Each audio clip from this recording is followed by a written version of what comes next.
Primero,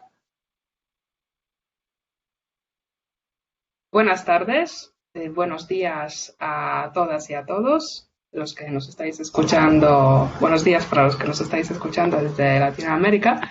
Os doy la bienvenida a nuestro tercer debate urbano titulado Reinventar la ciudad, utopía, distopía o realidad. Antes que nada, espero que todos estéis bien y que la situación en vuestro micro y no tan micro entorno va mejorando día a día respecto de la circunstancia en la cual nos estamos encontrando todos. Hoy el hilo conductor de nuestro debate va a ser el libro de Jane Jacobs, un gran clásico de urbanismo, Muerte y vida de las grandes ciudades. Y nuestros panelistas de hoy, los voy a presentar ahora, será Zaida Mushi, Daniel Porreta y Pablo Martín Sánchez. Empezando por Zaida. Zaida es doctora arquitecta y profesora de urbanismo de la Escuela Técnica Superior de Arquitectura de Barcelona, de la UPC, codirectora del máster Laboratorio de la Vivienda del siglo XXI. También ha sido directora de urbanismo de Santa Coloma de Gramenet. Zaida es especialista en urbanismo, arquitectura con perspectiva de género. Ha sido galardonada con varios premios, autora de diferentes libros sobre ciudades, vivienda y urbanismo. Ha impartido conferencias y cursos en diferentes ciudades de América, Europa y Asia. También cabe mencionar que Zaida es autora del prólogo del libro que hoy sacamos a colación para debatir. Daniel Porreta es arquitecto y profesor de Historia de Diseño en Elisava, Barcelona. Licenciado en Roma, vive e investiga la ciudad contemporánea desde Barcelona. Doctor por la ETSAP UPC, colaborador de la Fundación Mies van der Rohe, Instituto Italiano de Cultura, Instituto de Humanidades. Su especialidad son las utopías y distopías, y recientemente ha publicado un libro sobre la historia de la utopía en Marte.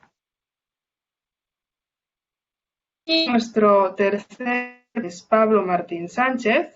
Él es escritor y traductor. Ha publicado el libro de relatos titulado Fricciones y las novelas El anarquista que se llamaba como yo, Tú el mañana, en colaboración con Sara Mesa. En octubre, espero no estar haciendo spoiler ahora, saldrá su nueva novela, Diario de un viejo cabezota, Reus 2066.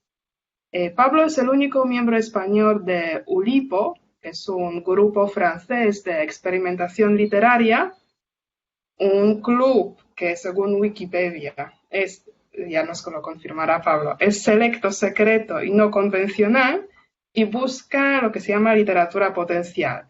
Ellos aplican unas constricciones o reglas estrictas o incluso algorítmicas a la literatura. Pablo nos dará su visión literaria desde la ficción. Están conmigo también Jorge Ponce Dawson, el Mainborn Director de Broadway Malian, organizador de debates urbanos, coordinador de club de lecturas y persona que tiene múltiples iniciativas sociales y culto. Y Eva Gómez, que intervendrá en la última parte del debate para recopilar las preguntas del público. Y por cierto, ahora me dirijo sobre todo al público. Tenéis aquí el apartado de preguntas, donde podéis lanzar todas las que queréis. Y también en esta edición hemos incorporado una pequeña encuesta. Es una encuesta experimental, esperamos que funcione y os animamos que entréis en el apartado de encuesta que está justo por encima de preguntas y votéis para que también compartáis con nosotros cuál es vuestra visión de las ciudades y de la situación que estamos viviendo ahora en las ciudades. Empezaremos este debate con una breve introducción de Jorge, que hará un resumen del libro de Jane Jacobs para los que no estéis tan familiarizados con este título. Adelante, Jorge. Pues muchas gracias y buenas tardes y buenos días a todos y todas. Voy a compartir mi pantalla un momento para, en 5 minutos, hacer una breve síntesis de este gran libro. Realmente es poco tiempo, pero creo que es más interesante que reservemos tiempo para el debate. En la página del Club de Lecturas, que es uno de los organizadores, podéis encontrar esta guía de lectura en diversos formatos. Entráis al apartado lectura y la vais a poder bajar en el móvil o leer en el ordenador. Para poder leerla completa os tenéis que suscribir, es gratuito y de paso ya formáis parte del club. Estamos hablando de este libro que ha sido reeditado en 2011 en español, con el título Muerte y Vida de las Grandes Ciudades, pero su original es del año 61, justamente 50 años antes de Death and Life of Great American Cities, ¿no? Una pequeña diferencia en el título que ya nos llama un poco la atención, pero que efectivamente Jane Jacobs hace este libro basada en el análisis de las grandes ciudades de Estados Unidos, y en su reedición español se ha eliminado ese punto, pero bueno, digamos, ya lo comentaremos. La introducción ya es un mensaje absoluto de cuál es la intención de Jane Jacobs, y dice que este libro es un ataque contra el actual urbanismo y la reconstrucción urbana, y efectivamente está escrito en plena disputa de dos visiones que finalmente se terminaron como personalizando en dos personas. Robert Moses, a la izquierda, que era una suerte como de coordinador de todos los grandes planes urbanísticos en Estados Unidos y en Nueva York particularmente, y Jane Jacobs, que era una vecina realmente de Greenwich Village, que lideró un movimiento de oposición a la construcción de esta autopista que veis a la derecha, que es la vía expresa, que era una gran autopista que atravesaba Manhattan de punta a punta, elevada, y que le daba totalmente prioridad al coche, que era el nuevo gran objeto de estatus y de consumo masivo y que todo el mundo quería tener. Jorge, no se Y ve. por tanto, no se ve. Se quedó en al menos el mío se quedó en club de lecturas. ¿El resto No lo me ve? digas. A ver. Yo sí lo veo. Ah, sí, entonces soy yo. Vale. Sí, sí. ¿No lo ves? No, no importa. Bueno, lo siento, Zaida. Bueno.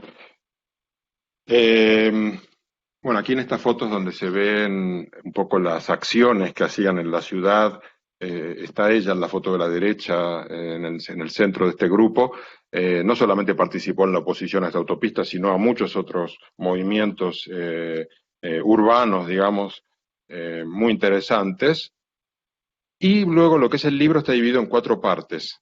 La primera parte básicamente lo que viene es a describir los valores que tiene una ciudad desde su punto de vista, y básicamente se centra en las aceras, la importancia de las calles y de las aceras como el sitio del lugar público, porque es el sitio donde a través de esa comunidad que se conforma se generan condiciones de cohesión y de seguridad también, para que sea un sitio donde podamos transitar, donde podamos establecer contactos con nuestros vecinos, donde puedan estar nuestros niños en un lugar para juegos, observados de manera anónima por todos los vecinos que forman esa comunidad, y también hace una reflexión sobre los parques y la importancia de que sean vitales y de que no generen zonas muertas, y termina hablando del uso de los barrios y la importancia de la vitalidad de los barrios.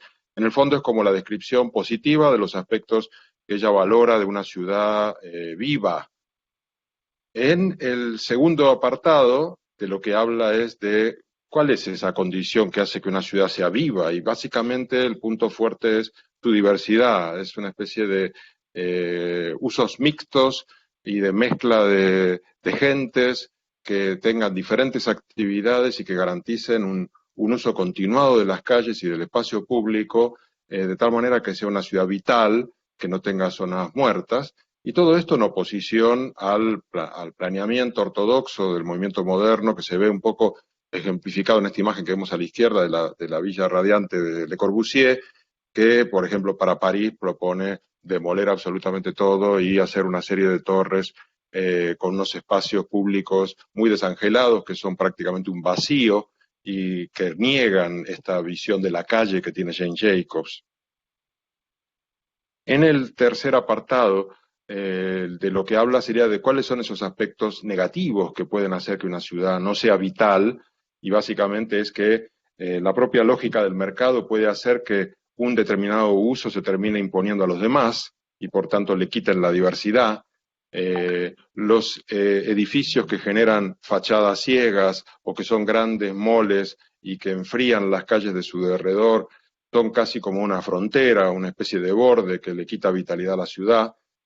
También otro problema que hay es el movimiento de las poblaciones, que cuando un determinado sector asciende socialmente se desplaza hacia otros, y esa falta de continuidad de la población también es un factor negativo. Y lo mismo que ella cuestiona, que es el método que hay de financiación de los grandes cambios urbanísticos, que ella llama dinero cataclísmico, que es casi como una avalancha de dinero en un determinado momento para hacer una obra. Por ejemplo, la gran autopista esta de Manhattan, o hacer un barrio nuevo demoliendo una zona que estaba degradada, que suelen dar muy mal resultado, y ella defiende una visión más gradualista, más de intervenciones puntuales y pensadas como de abajo arriba. Y la parte cuarta es la parte quizás más teórica, donde ella cuestiona algunos aspectos del urbanismo ortodoxo, básicamente esta idea de la demolición y reconstrucción en otro lugar, en el que se basan las viviendas subvencionadas. La idea de que el coche es un elemento que va erosionando estos valores que ella defiende en la ciudad, es decir, en ese aspecto es una pionera de esa crítica en pleno momento de enamoramiento con el coche, porque es casi como el momento del boom en el cual todas las clases medias lo abrazan como el objeto de consumo preferido. Ella ya tiene un punto de crítica hacia el efecto que producen en la ciudad. También la importancia de salvar el conjunto y generar situaciones de costura entre áreas divorciadas de la ciudad. También tiene ideas de cómo debería de gobernarse la ciudad, descentralizando la gestión para poder estar más cerca de los barrios y los distritos.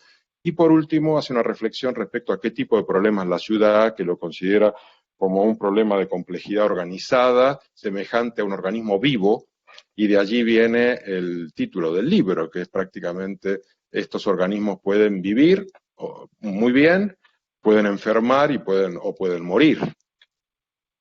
Y Jane Jacobs se ha convertido, digamos, en los últimos años en un ícono del nuevo urbanismo. Tiene la doble condición de tener estas ideas que ahora mismo sintonizan mucho con la visión actual de recuperar las ciudades para la gente.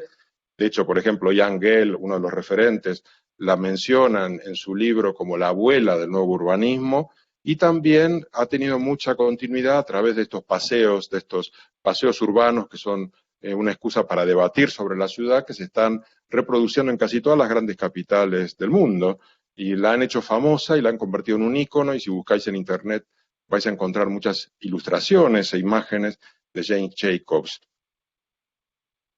Y nada más, dejo de compartir aquí y te cedo la palabra. Magda, no sé si quieres que pase a la primera pregunta o no, la ponga en pantalla.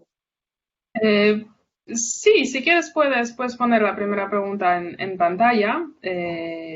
Antes de lanzar la primera pregunta, quería animar también al público que si queréis empezar ya a escribir vuestras preguntas en el apartado, pues los iremos recopilando a lo largo de todo el evento. Gracias, Jorge, por esta cápsula, ¿no?, que nos permitió rápidamente hacernos una idea del libro de Jane Jacobs. Y primero me voy a dirigir a Zaida, ya que ella ha hecho el prólogo de este libro en su edición española, preguntando ¿quién tiene que moldear la ciudad? ¿Los urbanistas, los habitantes o quizás una nueva Jane Jacobs? Bueno, supongo que cada ciudad tiene su propia respuesta, pero no creo que nadie en singular, ¿no? Ella sola no la modeló, ella fue la voz de mucha gente y posiblemente se atrevió a hablar lo que mucha gente veía y no se atrevía, ¿no? Y creo que lo que tenemos que hacer lo que se ha de hacer es trabajar. O sea, evidentemente los técnicos y las técnicas municipales tienen un saber y un conocimiento, pero también los vecinos y las vecinas tienen. Por tanto, es como romper un poco esas jerarquías y dialogar más, ¿no? O sea, las ciudades que sean fruto de un diálogo real entre todo tipo de personas, porque sí que ha sido fruto de un diálogo, pero entre algunas personas, ¿no? Que es un poco también lo que ella critica, ¿no? Que hay ciertos poderosos que, bueno, que se juntan y sigue pasando en muchos sitios, ¿no? Se juntaban con el poder y ese urbanismo beneficia a unos determinados personajes, ¿no?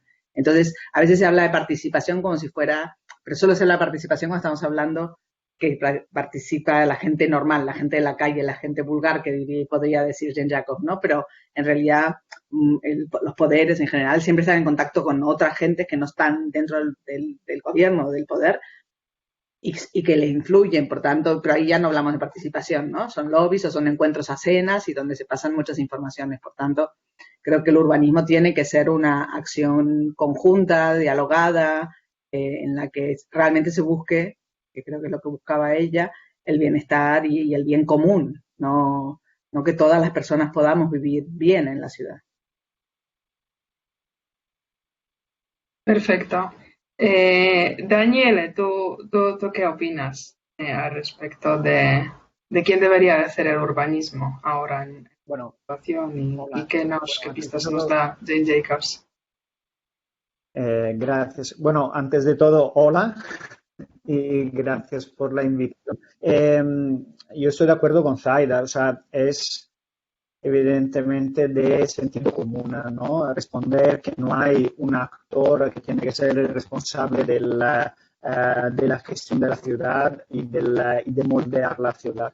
Yo recuerdo que ya tengo una edad, así que ya puedo decir, hace más de 20 años, cuando estaba en Roma y trabajaba en una empresa que se ocupaba de participación ciudadana, en los laboratorios siempre se hablaba de cuatro agentes que eran los invitados en estos procesos participativos, que eran los políticos, los técnicos, los movimientos sociales y los habitantes.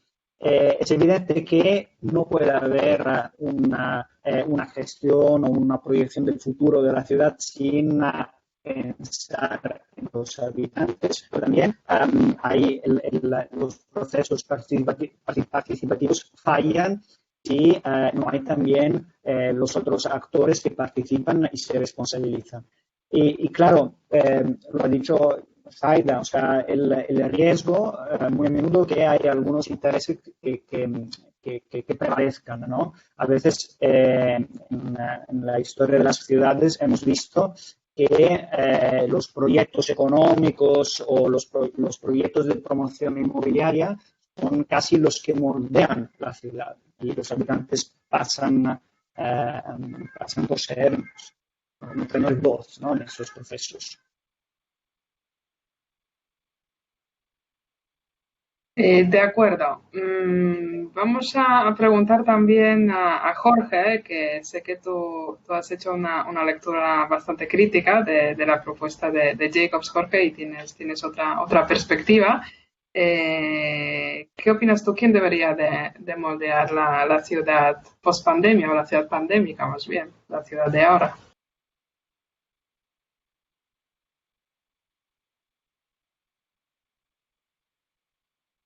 Micrófono, Jorge, micrófono. Micrófono. Sí, ahora.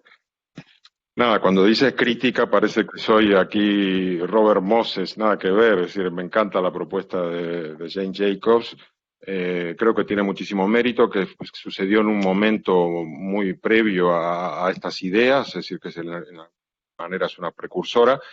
También me parece que es una visión muy específica de Estados Unidos y de esa situación en aquel momento. Habría que ver hasta qué punto es aplicable, generalizable en todos lados, pero los conceptos son válidos. Yo creo que comparto plenamente lo que dijeron Daniela y Zaida, de que hacen falta la participación tanto de los especialistas como de las personas, de los implicados, de los ciudadanos.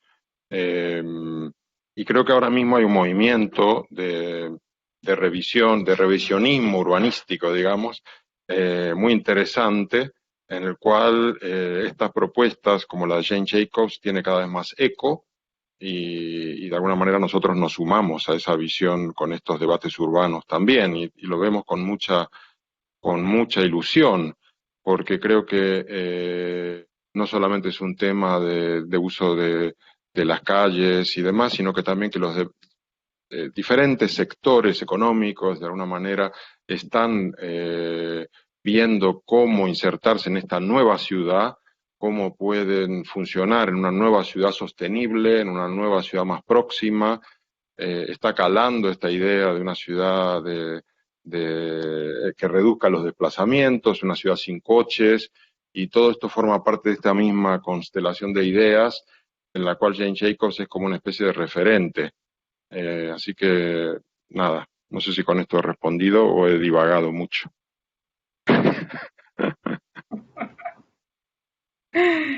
Bueno, pues podemos profundizar más aún, ¿no? Ir a la segunda pregunta, si quieres ponerla en pantalla o si no la leo yo, que es ¿cuál es el papel? Vale, perfecto. ¿Cuál es el papel de las ciudades en el siglo XXI y qué vigencia tienen hoy las ideas de muerte y vida de las ciudades?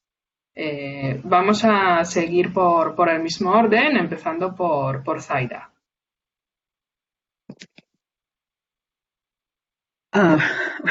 Es como difícil, ¿no?, tener respuesta.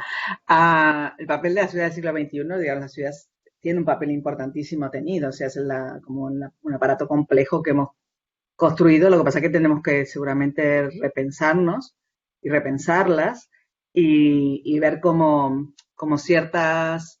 Yo creo que la ciudad ha tenido como un recorrido que siempre ha sido como la ciudad, o sea, lo artificial versus lo natural, ¿no? Se ha ido como cerrando lo natural, a la vez, que también lo dice Jane Jacobs, la ciudad o esa pseudo ciudad ha ido comiendo la naturaleza, ¿no? Y que es uno de los problemas por los cuales tenemos esta pandemia. Y entonces yo creo que lo que la ciudad del siglo XXI, sí, es el sitio del encuentro, es el sitio de lo social, o sea, no, a mí me aterra esta idea de compremos fácil por internet, hagamos todo por pantalla. Me parece maravilloso de encontrarnos con gente del mundo así, pero no, la vida es tocarnos, la vida es vernos, la vida es pisar las calles, la vida es oler las calles, la vida es ver gente. Entonces me aterra un poco esta como neo idea de, que ya hablarán ellos, que son más especialistas de estas distopías, pero esta idea del ser humano aislado en su casa, no en su burbuja, ¿no? Porque es todo lo contrario a lo que tenemos que hacer. Y entonces la ciudad sí es el futuro, y la ciudad es importantísima, pero ¿qué ciudades, no? Unas ciudades que han de ser ciudades caminables, ciudades que alberguen la naturaleza, digamos. Tenemos una historia de destrucción de la naturaleza que es alucinante, de dominio, bueno, que también tiene que ver con nuestra sociedad ecológica, ¿no? O sea, que esta pirámide donde el hombre está en la punta de arriba y todos los que estamos abajo a su disposición, y eso tiene que cambiar, porque así el mundo no tiene mucho futuro, ¿no? Entonces creo que un desafío de las ciudades sería cómo renaturalizamos, cómo recuperamos de alguna manera esos espacios que han dado lugar a la ciudad, ¿no? El espacio natural, cómo convivimos con ello, no haciendo lo que hemos hecho a lo largo de la historia, especialmente en el siglo XX, que es el dominio de la naturaleza de manera forzada, ¿no? Entubar ríos, cortar montañas, a ganar agua, tierra en el mar. Digamos, tenemos que dejar un poco esa idea de ser humano que todo lo puede dominar, porque no es una buena idea, pero las ciudades son una buena idea.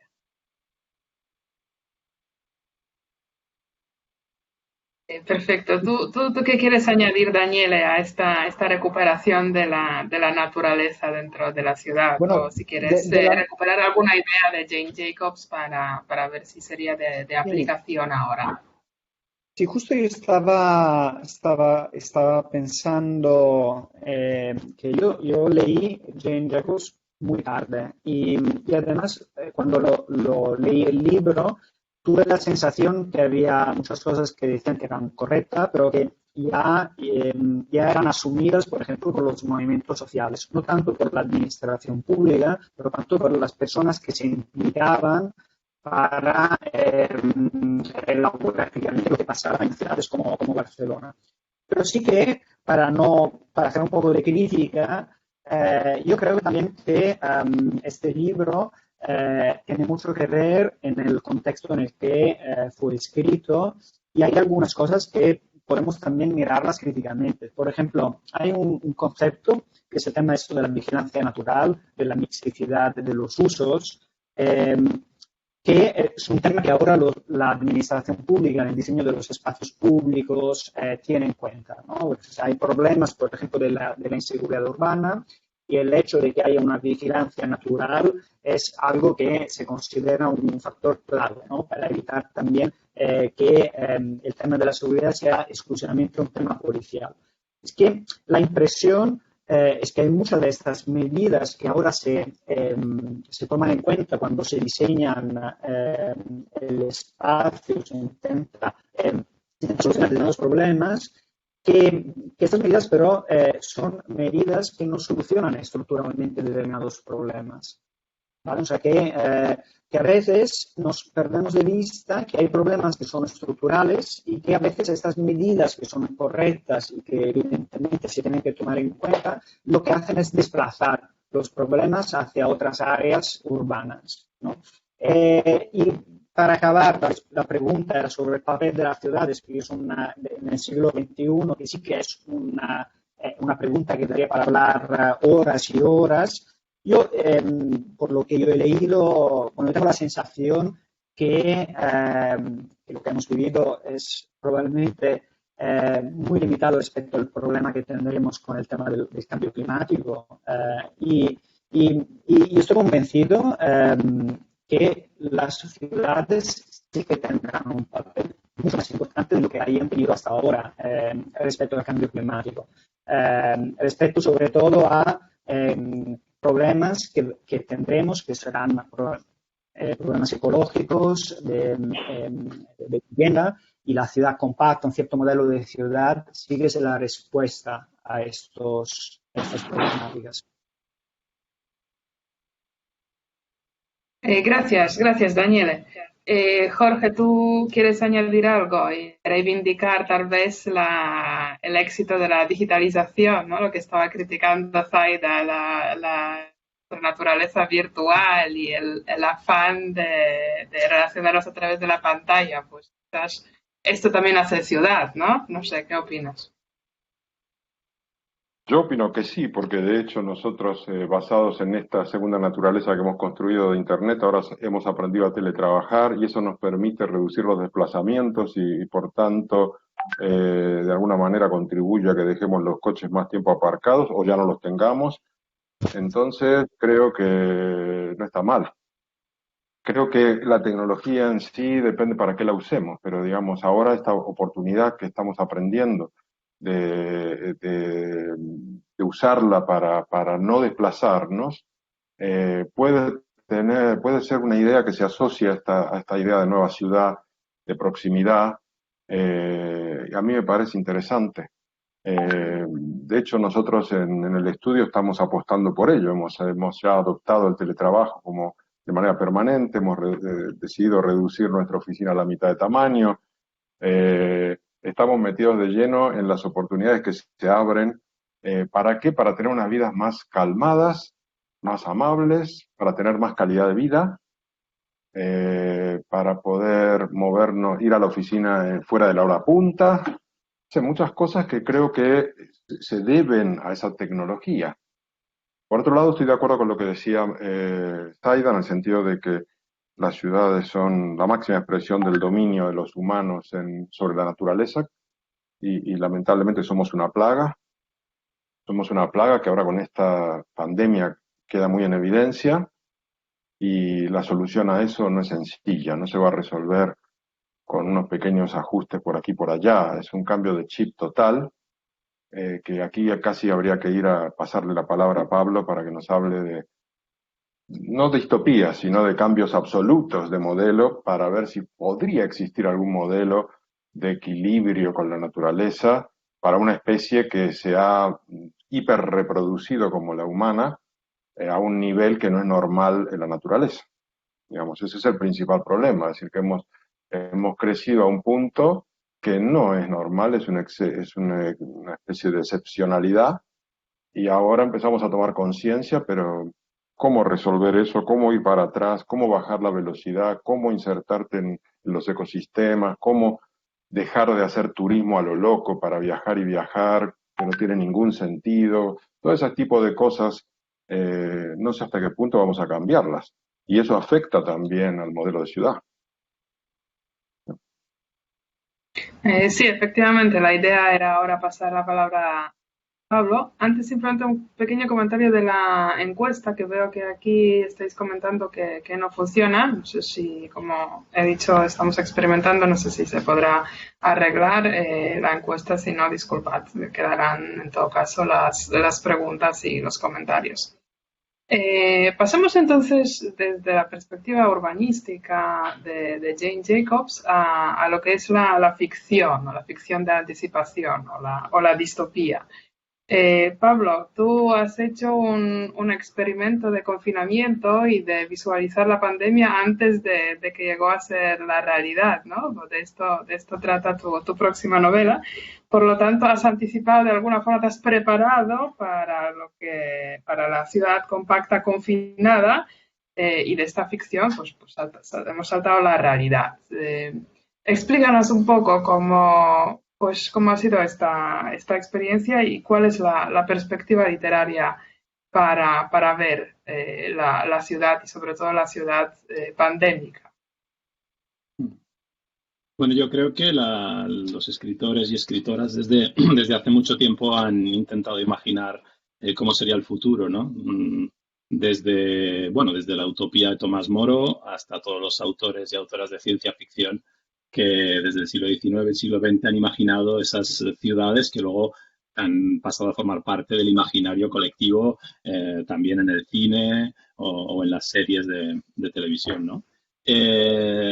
Desde luego, los creadores no son visionarios y no tenemos una bola mágica, pero es cierto que a veces acertamos, ¿no? En nuestras previsiones. Y bueno, en este caso, como comentabas, Magda, yo me encerré en España, Suiza, enfrente del lago Lehmann durante 99 días para experimentar la sensación del protagonista de mi nueva novela, que está 99 días encerrado en un hospital psiquiátrico en Reus, en el año 2066, en una ciudad en la que ya prácticamente no queda nadie, ¿no? Y bueno, la casualidad ha dado que cuando ahora tenía que salir el libro, pues hemos estado también todos confinados y entonces se ha producido como una mise en abîme de confinamientos. Yo me confiné para escribir la historia de un confinado y ahora estamos todos confinados leyendo todas las novelas del confinamiento que van a salir, ¿no? Y bueno, pues evidentemente cuando uno escribe distopías, y supongo que ahora hablaremos también de eso, ¿no? Daniel, con todos los compañeros, intenta de algún modo también advertir de lo que puede ocurrir si seguimos por el mal camino. Y bueno, el tiempo dirá si estábamos más acertados o más equivocados, ¿no? Muy bien, Daniel, ya que te han mencionado, tú estudias la ciudad desde la perspectiva de las utopías y las distopías. ¿Son unas utopías y distopías exclusivamente literarias? ¿Es de alguna forma, o crees que utopías y distopías también es un ejercicio pues para poder aportar algo a la construcción de la ciudad? Es también un ejercicio, digamos, urbanístico. Sí. Yo estudié hace tiempo el papel de la distopía y su relación con la ciudad, y la verdad es que ya ha pasado bastante tiempo de cuando hice la tesis doctoral. La distopía no era una palabra conocida, o sea, existía, evidentemente, existe desde hace tiempo, pero no se había popularizado como lo ha hecho en los últimos años. Así que siempre me divierte porque tengo muchos amigos que me identifican con esto de la distopía. Cuando empezó esto de la pandemia y acabamos todos encerrados en casa, me preguntaban qué opinaba. Primero decir que a mí me pasó una cosa peculiar cuando hice mi investigación sobre las distopías.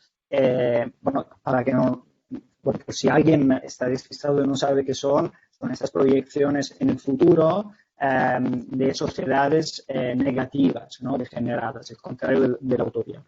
A mí me pasó una cosa que cuando empecé a hacer mi investigación en mi tesis doctoral, yo tenía una idea completamente equivocada del papel de las utopías y de las distopías. Al final de mi tesis cambié de idea y acabé por considerar peligrosas las utopías y preferir las distopías, porque sí que las utopías tienen imagino que hablaremos también de esto hoy, pero sí que tienen una tendencia autoritaria hacia la perfección y están también asociadas a un cierto tipo de forma de la ciudad, un cierto tipo de urbanismo. Por ejemplo, el movimiento moderno, que tanto criticaba el urbanismo moderno, que tanto criticaba Jane Jacobs, tiene una relación con el autoritarismo y con la utopía. Yo al final, en cambio, acabé interesándome muchísimo más de la distopía, porque es una crítica. Sí, dime. Disculpa un momentito. Yo escucho al menos tu Sí. voz un poquito distorsionada. No sé si eso es mi problema o es general. No. A lo mejor hay algo que en el micrófono... Para mí, Veo No, un poquito puedo de...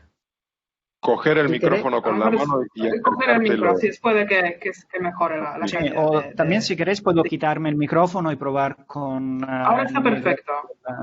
Sí, ahora, vale, perfecto. Ahora está muy bien. Pues bueno, Gracias. no voy a repetir, no os voy a repetir todo lo que acaba de decir, pero sí, concluyendo que me interesa muchísimo más de la distopía, porque sí que creo que representaba y nos permitía hacer una lectura de determinadas mecanismos que guiaban la sociedad contemporánea. Por ejemplo, a mí lo que me interesó muchísimo son las antiutopías como 1984 de Orwell, la de Aldous Huxley, Un mundo feliz, nosotros, Zamiatin, que hablaban del uso de la arquitectura para el control social, para el control del espacio público. Pero decir que no me ha servido mucho para hacer una lectura de lo que hemos pasado. Porque era algo totalmente nuevo para mí. Considerar que las distopías parten siempre del presente, o sea, la mayoría de las novelas distópicas, más que hacer previsiones del futuro, lo que hacen es interpretar críticamente nuestro presente. Así lo hacen todas. Hay una corriente que es muy interesante ahora de ficción catastrofista relacionada con el cambio climático futuro. Yo, simplemente para acabar, os quería aconsejar una novela que tiene más de 100 años, que se llama La máquina se para, de Forster. Es una pequeña novela de la época victoriana. En la época victoriana, a pesar de que pueda parecer increíble, pero se escriben muchísimas historias que todavía vemos en el cine y en las series televisivas hoy en día. Y esta pequeña novela relata un mundo del futuro en el que todos los habitantes viven en celdas, en una especie de ciudades subterráneas, colmenas, y están totalmente desconectados entre ellos físicamente, pero conectados tecnológicamente, ¿vale? Y la novela, que es una novela muy bonita, además de un autor que no escribía de ciencia ficción, pues escribía, ha escrito Pasaje en la India, pero es una novela muy interesante porque explica perfectamente esto, la posibilidad de vivir completamente desconectados y separados en una burbuja tecnológica, comunicando con los demás a través hay como una especie de fantasía de redes sociales.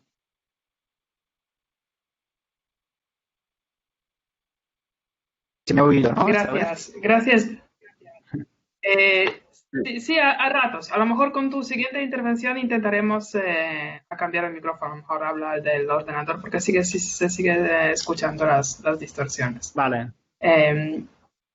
Yo quería, ya que estamos con el tema de las distopías, pedirle a Pablo que si nos puedes desvelar algo más sobre tu siguiente novela o explicarnos un poco el ejercicio de leer textos distópicos ahora, ¿a qué nos llevas? ¿Es simplemente una experiencia de un viaje literario o nos puede aportar, ¿no? Nos da algún tipo de conocimiento que nos puede guiar también por la ciudad? Bueno, si no te importa, voy a retomar un poco lo que decía Daniele ahora, que me ha despertado muchas ganas de contestar y efectivamente, ¿no? Yo creo que las distopías y también las utopías en realidad literarias hablan del presente. De hecho, en mi nueva novela, uno de los epígrafes es de Lionel Shriver y dice exactamente que las novelas ambientadas en el futuro no hablan del futuro, hablan de los miedos que tenemos en el presente. Y efectivamente, yo creo que es eso lo que hacemos los escritores que escribimos distopías o utopías. Y también me ha hecho mucha gracia que Daniele hablase de la novela de Foster, que yo no he leído, pero es que en mi casa tenemos una discusión muy grande entre utopías y distopías. Mi compañera es una especialista en ciencia ficción, Teresa López Pelliza, y ella está cada vez más por la utopía y yo cada vez estoy más por la distopía, ¿no? Y entonces yo acabo argumentando un poco que la distopía no es sino una utopía llevada a cabo, ¿no? Es decir, que el problema de las utopías es que pretenden llegar, ¿no? O provocar una sociedad o una ciudad, ya que hablamos de la ciudad, ideal, perfecta, paradisíaca. Y entonces, en aras de ese bien futuro, pues te permiten todos pues los métodos o todos los medios para llegar a ese fin, ¿no? Para justificarlo. En fin, hay ahí todo un tema, yo creo que bastante interesante sobre también si la distopía es optimista o es pesimista o si la utopía es necesaria. No, yo no conozco a nadie que haya hecho el mal en aras del mal. Eso es lo que a mí me molesta de la utopía, ¿no? Pero bueno, más allá de eso, bueno, yo creo que sí que podemos hablar también de un interés generalizado en el mundo literario me refiero, o cada vez más acusado por el futuro, ¿no? No sé si es por aquello que decía Woody Allen de que nos interesa el futuro porque es donde viviremos el resto de nuestras vidas, pero sí que creo que estamos en un momento, no sé si de cambio de paradigma, un momento de crisis, y creo que la pandemia ha venido a ejemplificarlo, en el cual ese malestar lleva a potenciar algunos subgéneros de la ciencia ficción como es el distópico, que está francamente de moda, ¿no? O como podría ser lo ucrónico también, las ucronías, ¿no? O como podría ser el steampunk. Yo creo que son algunos de los géneros o subgéneros de la ciencia ficción que están más en boga precisamente por eso, porque intentan dar respuesta a ese malestar social que creo que está imperando en la actualidad. Y luego simplemente apuntar que la distopía como género creo que siempre lleva el componente político, ¿no? Es una forma de gobierno que por supuesto pretende hacer el bien, pero que acaba siendo generalmente pues dictatorial, etcétera, y no tanto lo que nos ha ocurrido ahora en principio, que es un virus, ¿no? Es decir, algo natural. Es decir, una distopía, una novela distópica no es un meteorito que cae en la Tierra y mata al 90% de la población. Eso no es una distopía, eso es una novela apocalíptica. Entonces, a veces confundimos esos dos términos, la novela distópica con la novela apocalíptica, y tienen la diferencia fundamental de la cuestión política. Entonces, vamos a ver a dónde nos lleva toda esta crisis sanitaria y si al final, como parece ser que está ocurriendo en algunas zonas, esto lleva a los gobiernos a aprovecharse para instaurar sistemas dudosamente democráticos, entonces quizá ahí sí que a partir de un elemento natural, como sería un virus, podemos llegar a la distopía que siempre es política, creo yo, ¿no? Muchas gracias, Pablo. Muy interesante. Haceros una pequeña puntuación que Pablo se tendrá que marchar de aquí a 15 minutos, por lo tanto su desaparición no será una actuación de una distopía que tenemos montada aquí, sino pues que tendrá que marcharse al otro compromiso. ¿Os podéis preguntar en esas alturas de por qué hacemos este extraño maridaje de Jane Jacobs con las distopías y las utopías? Eso a lo mejor suena un poco raro a primera vista. Pero hemos partido en la organización de este debate desde un punto de vista que ahora estamos todos intentando anticiparnos al futuro, a proyectar, ¿no? A contestar todas las preguntas, y son muchas, de las que nos plantea la situación actual. Y en este intento estamos creando unos nuevos relatos para nuestro trabajo, para el sector de educación, para todos los ámbitos. Todo es nuevo. Y es fácil decaer la utopía, en la distopía, en unas proyecciones pues, que tenemos un alto grado de incertidumbre en ello. Por lo tanto, pasemos a la pregunta, utopía para pocos, distopía para muchos. Estas proyecciones utópicas que nos estamos haciendo de un mundo mejor puede que sean utópicos para nosotros ahora, pero pueden resultar nefastas para el día de mañana. ¿Cómo evitar esta trampa?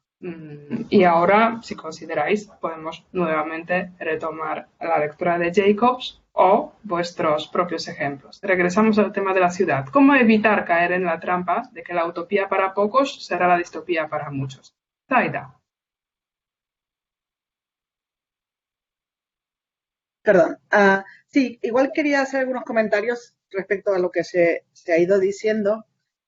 Por un lado, decir que también ha habido algunos pensamientos de futuro. Por un lado, que la arquitectura o los y las urbanistas, de alguna manera hacemos un trabajo, o los que se dedican a pensar en el futuro de una ciudad o cómo puede ser una ciudad, es un cierto trabajo de esa utopía o distopía, no sé cómo la calificaríais. Pero, ¿no? Y tenemos ejemplos que ya citó Jorge, el de la ciudad de Le Corbusier, o la de que me interesa mucho más, la de Ebenezer Howard, la ciudad jardín, en donde él no hace ningún dibujo, son esquemas, son diagramas, pero sí plantea cómo se organiza una sociedad que incluye a más gente, una ciudad que intenta hacer la cosa perfecta entre el campo y la ciudad, y una ciudad que habla, no sé, de cómo pueden ser las casas, y que las casas para pobres y para ricos no se tienen que diferenciar, y que habla de que tiene que haber casas sin cocinas. Y él ahí recoge también una carta que trabajada por las mujeres, que, bueno, no se comentó antes, pero un libro que yo acabo también de publicar, que se llama Mujeres, Casas y Ciudades, más allá del umbral. Un poco también cuento como las aportaciones de las mujeres al pensar la ciudad, que en general no son tenidas en cuenta, ¿no? Jane Jacobs un poco, pero tampoco es tan conocida, ¿no? No creamos que hoy vas a la escuela de arquitectura y pones un micro y no sé cuántos estudiantes la conocen y cuántos profesores o profesoras lo han leído, ¿no? Entonces tampoco podemos darlo como tan cierto, ¿no?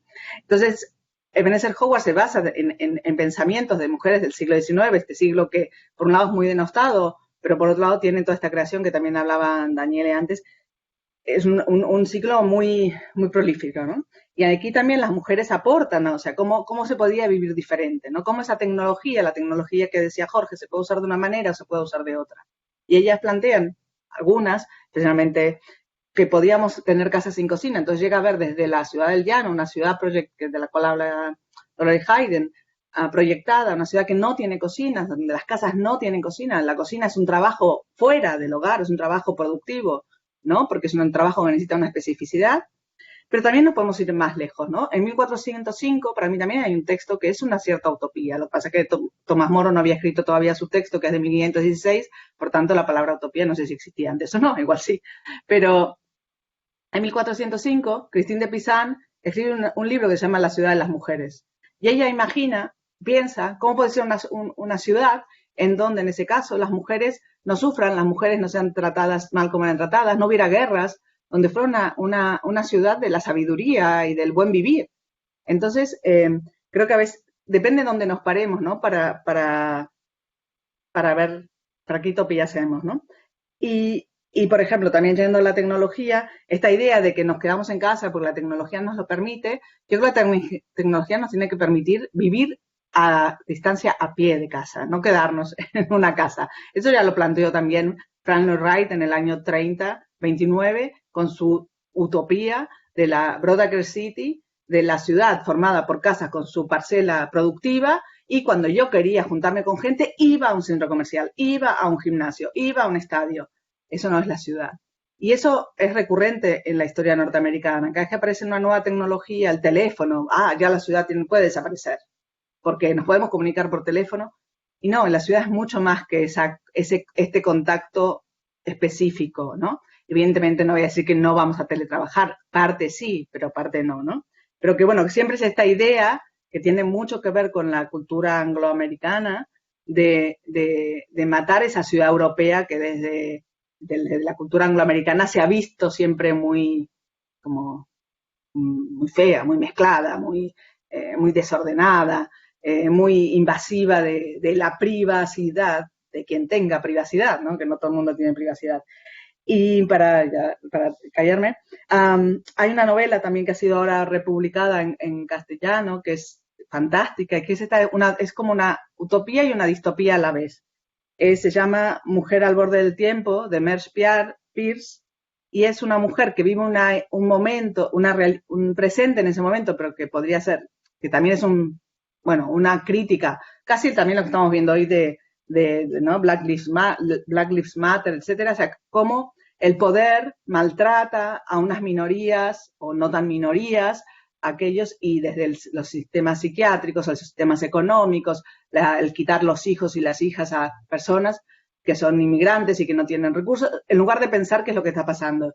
Y esta mujer que vive eso, a la vez, tiene unos viajes en el tiempo y va en un futuro que es un futuro pasado en donde, bueno, entonces un poco como, por eso se llama Mujer al borde del tiempo, ¿no? Digamos, un poco viene a decir que en ese momento, ya escribí en los 70, estaríamos del siglo XX en un vierteaguas, ¿no? Que por ahí también es lo que a mí me gustaría pensar de este momento, ¿no? En un vierteaguas en donde, si seguimos como estábamos, vamos muy mal, que es un poco lo que ella está contando, pero también podemos cambiar el rumbo de nuestra civilización, entre todos y todas, evidentemente, ¿no? Y podemos llegar que aquí a 100 años el mundo sea totalmente diferente a lo que es hoy, y que no vivamos para tener, sino que vivamos para vivir. A mí eso me parecería una utopía maravillosa. No sé si es muy utópica.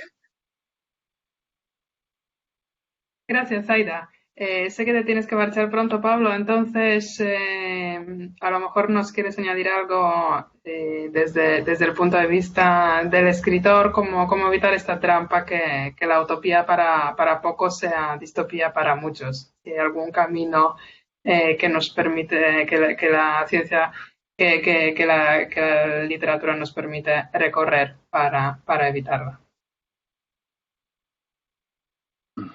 Bueno, no sé si tengo mucho más que añadir, pero sí que quizá la reflexión de que quizá su papel sea el de hacer preguntas, ¿no? O de provocar preguntas y no tanto el de dar respuestas. Entonces, quizá por eso a mí también me interesa más la distopía, porque creo que plantea cuestiones, ¿no? Mientras que la utopía parecería más bien que da respuestas o que nos dice cómo debería ser la ciudad ideal. En ese sentido, me parece que la utopía peca un poco de ser prescriptiva y en cambio la distopía plantea preguntas que quizá porque no tienen respuestas son interesantes de plantear, ¿no? Y a mí es esa la literatura que me interesa, ¿no? La literatura del punto ciego, ¿no? De la incógnita, de no dar la receta ya, de que el lector sea el que se haga las preguntas que plantea, y más incluso de las que plantea la propia obra, ¿no? Yo creo que ahí la ciencia ficción, yo no soy un escritor de ciencia ficción, he escrito esta novela de ciencia ficción, pero creo que ahí el género tiene mucho que aportar todavía. Y desde luego, como decía Zaida, también desde perspectivas de género o desde perspectivas distintas de las que se han venido haciendo hasta ahora, ¿no? Desde el heteropatriarcado.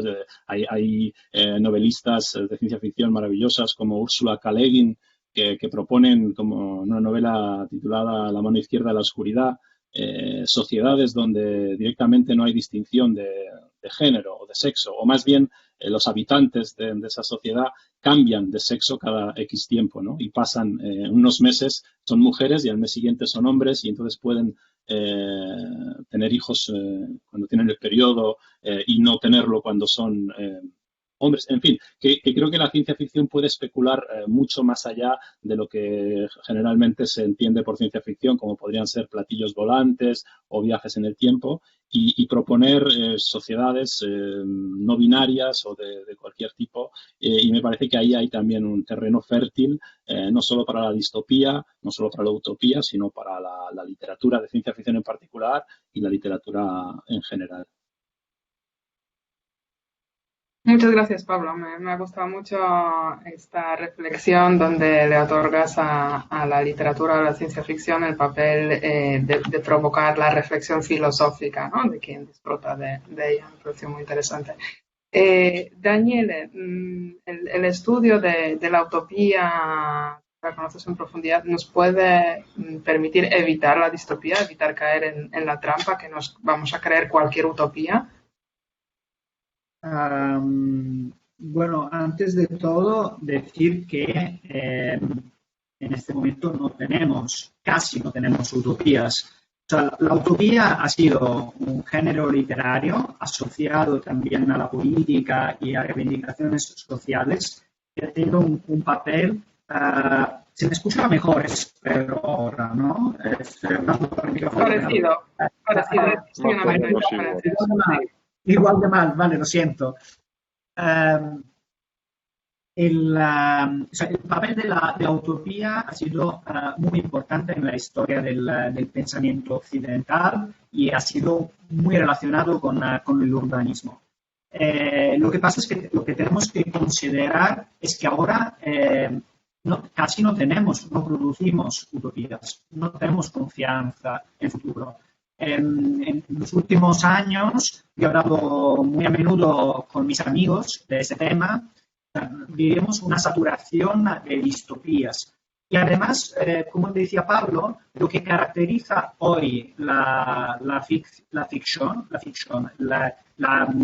la imaginación del futuro, más allá de la distopía, es mucho más el cuento apocalíptico o postapocalíptico. Relatos de supervivencias que son los que caracterizan mucho más la ficción hoy en día. Es casi como decir que hemos asumido que la distopía es algo que se ha realizado y no nos queda que sobrevivir en el futuro. Y lo interesante de toda esta literatura, de este cine, es que refleja esta sensación que tenemos de pesimismo de cara al futuro. Yo sigo diciendo que mi opinión respecto a las utopías, yo sigo defendiendo la distopía porque la utopía es peligrosa. La utopía siempre conlleva el proyecto de una sociedad mejor, pero de una sociedad perfecta. Y en ese sistema de perfección lleva inevitablemente al autoritarismo, porque nosotros somos imperfectos. Y los imperfectos, yo soy imperfecto, yo no encajaría en una sociedad utópica. Yo he leído bastantes utopías para hacer la tesis y la verdad es que he acabado con miedo a la utopía. La distopía, en cambio, lo que hace es una crítica del presente, pero siempre implica una invitación a la transformación, ¿no? a la revolución. La utopía no, la utopía es estática y perfecta y autoritaria. Gracias, Daniele.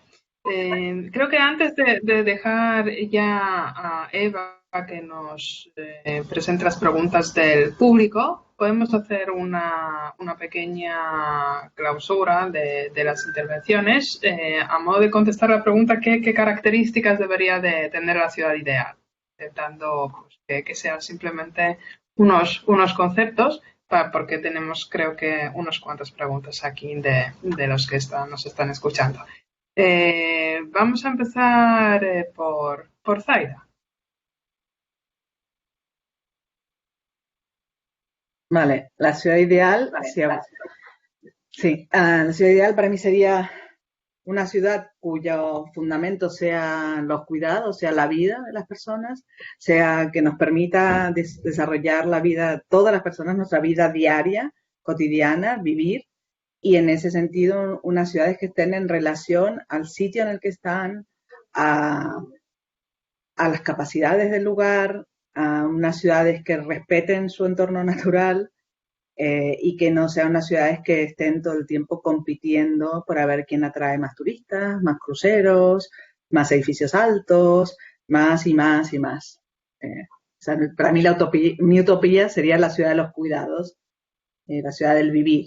Y no sé si eso sería muy dictatorial, Daniel. Pablo, tú como escritor y como ciudadano también, ¿qué características atribuirías a la ciudad ideal? Bueno, yo creo que la ciudad ideal debería ser como el campo, ¿no? Es decir, que fuese un lugar en el que se pueda vivir, pasear, relacionarse con el entorno. Pero bueno, más allá de la butata esta de que la ciudad ideal sería el campo, yo creo que la ciudad ideal debería respetar esos llamados derechos, ¿no?, de tercera generación. Es decir, no pensar solo en el presente, sino pensar en las generaciones futuras, desde la solidaridad, desde la sostenibilidad, desde también todos los derechos a la intimidad, a datos personales. Es decir, eso, ¿no? Debería ser una ciudad que respetase los derechos de tercera generación. ¿Sí? Gracias. Y con esto, Jorge, me despido porque es la hora que me tengo que ir y agradezco a los compañeros y a los oyentes pues el rato que hemos pasado juntos. Muchas gracias, Pablo. Hasta luego a vosotros. Jorge, tú desde la perspectiva de gran despacho de arquitectura y urbanismo, ¿cómo ves la ciudad ideal? Te voy a responder desde mi perspectiva, no la del despacho de arquitectura y urbanismo, porque cada vez me distancio más de esa perspectiva. Es decir, pienso que vivimos un momento de piateaguas, como dice Zaida, y creo que la mayor utopía ahora es pensar que vamos a poder volver a lo que teníamos antes. Por tanto, estamos en un momento en un impasse. Y a mí me gusta pensar en una ciudad que nos permita bajar la velocidad, lo cual es casi contradictorio con el concepto de ciudad. Una ciudad que nos permita vivir una vida con menos desplazamientos, más próxima, más tranqui y más natural. Eso supongo que puede casar con lo de gran estudio, gran despacho de arquitectura y urbanismo, porque también estamos cambiando. Veamos, creo que hay que hacer unos cambios brutales. No sé, a mí esta pandemia me ha recluido 3 meses a darme cuenta de muchas cosas que no estaban bien y la verdad que me da ganas de soñar con ese futuro de gran cambio. Muchas gracias. Y yo creo que estamos bastante bien de tiempo como para poder pasar a las preguntas que nos han lanzado desde el público. Así que paso palabra a Eva. Hola, ¿qué tal? Buenas tardes. Voy a hacer un poco de selección porque no hay muchas, pero son complejas. Entonces, voy a empezar por una pregunta y se la voy a lanzar a Zaida. La plantea Alex Xavier Morán Nadia. Dice, la propuesta de Jane Jacobs, hoy más que nunca, perdón, se me ha movido la pantalla, hoy más que nunca, cobra relevancia. ¿Cuáles aspectos de su postura se deberían aplicar a las ciudades en vías de desarrollo en las cuales los espacios públicos tienen aún no tanta relevancia para sus gobiernos?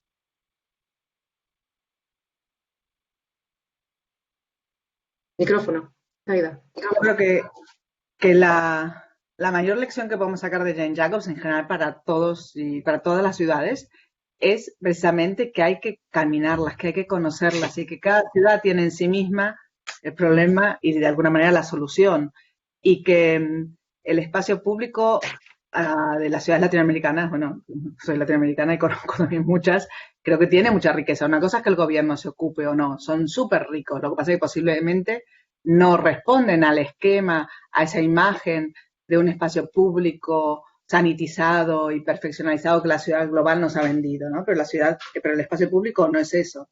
El espacio público es el espacio para todas las personas, ¿no? Entonces, en ese sentido, creo que para mí una de las lecciones más importantes de Jane Jacobs es el de mirar, como lo que leyó Jorge al principio, ¿no? O sea, que con lo que ella empieza, mirar lo vulgar, y que de alguna manera fue por lo que fue criticada, ¿no? Porque ella era simplemente una ama de casa que andaba por la ciudad y opinaba.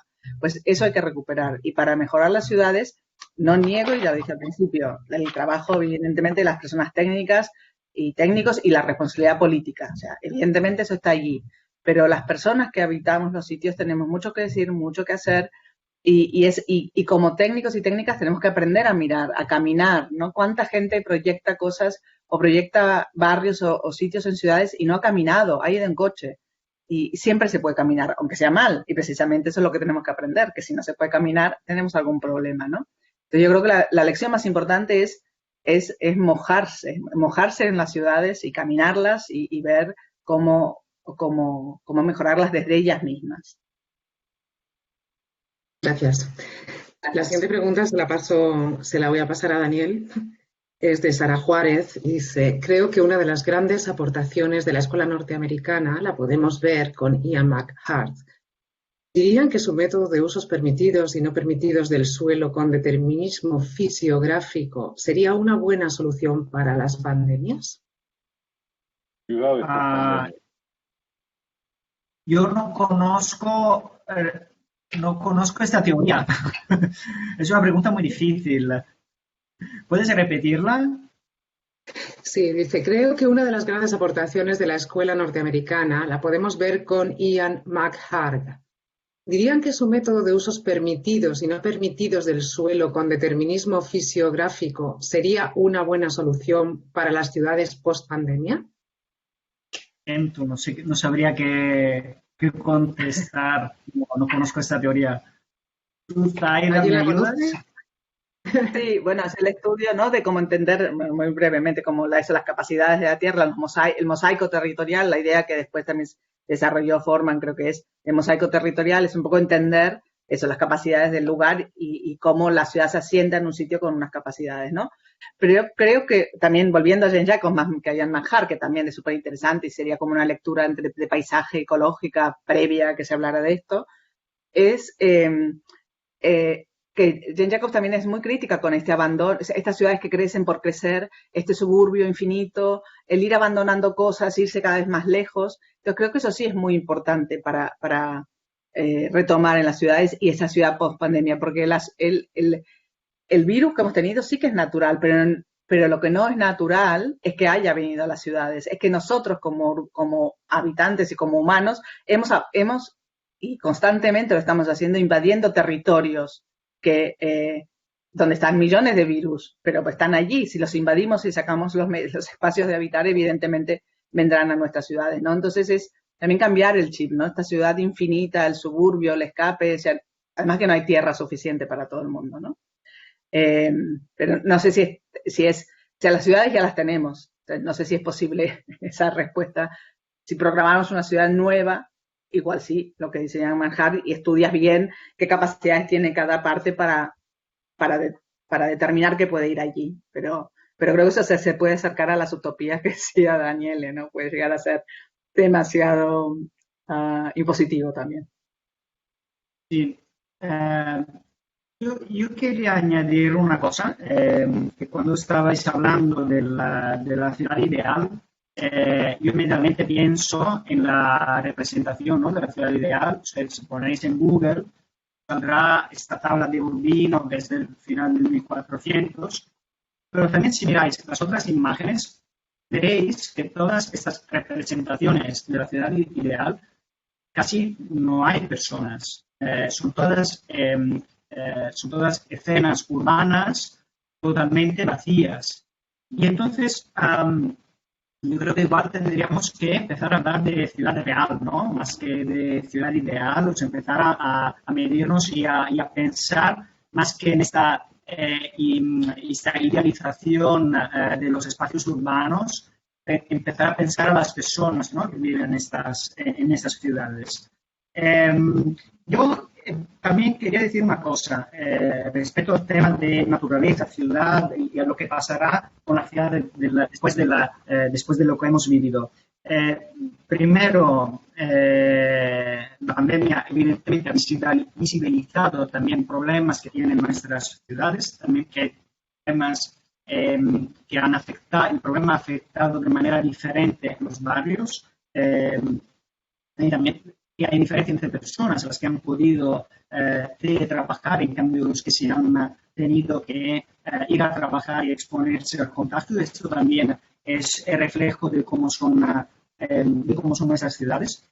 Pero sí que hay una cosa que tenía el urbanismo del movimiento moderno, hablaba de una manera radical de los problemas y planteaba soluciones radicales a problemas que tenemos. A veces también acercándose de manera peligrosa a la utopía, pero sí que hay en el urbanismo que ha sido criticado y después de la Segunda Guerra Mundial desde distintos puntos de vista ha sido reelaborado y ha sido teorizado de manera diferente, sí que pero había una manera radical de enfrentarse a problemas como el problema de la vivienda, que hoy en día en cambio no estamos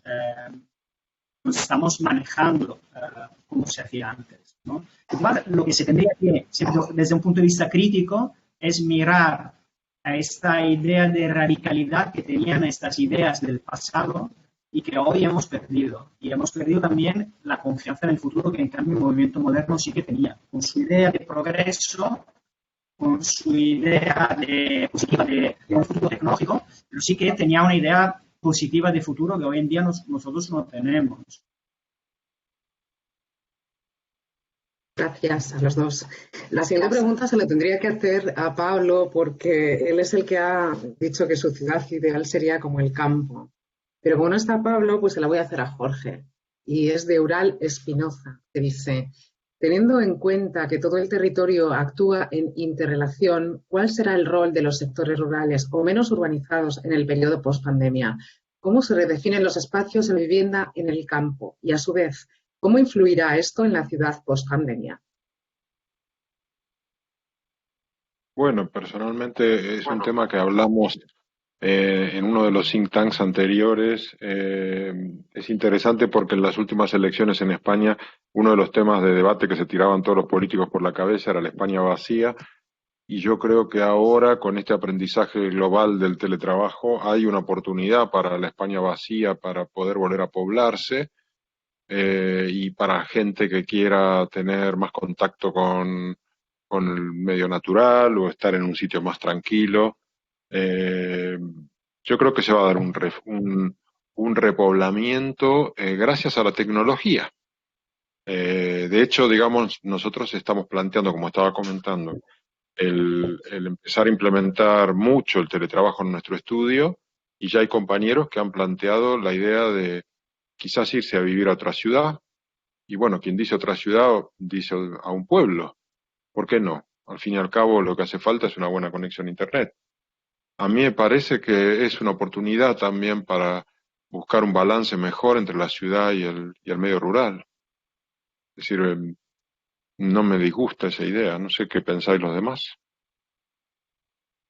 Creo que voy a hacer un pequeño inciso a raíz de lo que acaba de decir Jorge, que hace una semana lancé una pequeña encuesta en el LinkedIn para ver si la gente tiene una preferencia a partir de ahora de vivir en la periferia o zonas rurales suburbanas o en la ciudad compacta, y 61% ha escogido periferia. Pero en cambio, evidentemente no hablamos de una encuesta muy representativa, pero sí, esto es el porcentaje, ¿no?, de los que han participado. En cambio, si miramos aquí en nuestra pequeña encuesta, que también incluye esta pregunta: ¿qué prefieres, la cercanía de la ciudad compacta o el distanciamiento de la periferia?, la gente opta por la cercanía de la ciudad compacta. Con lo cual, estas preferencias, según evidentemente aquí hay un fuerte sesgo, ¿no?, del muestreo, pero se reparten.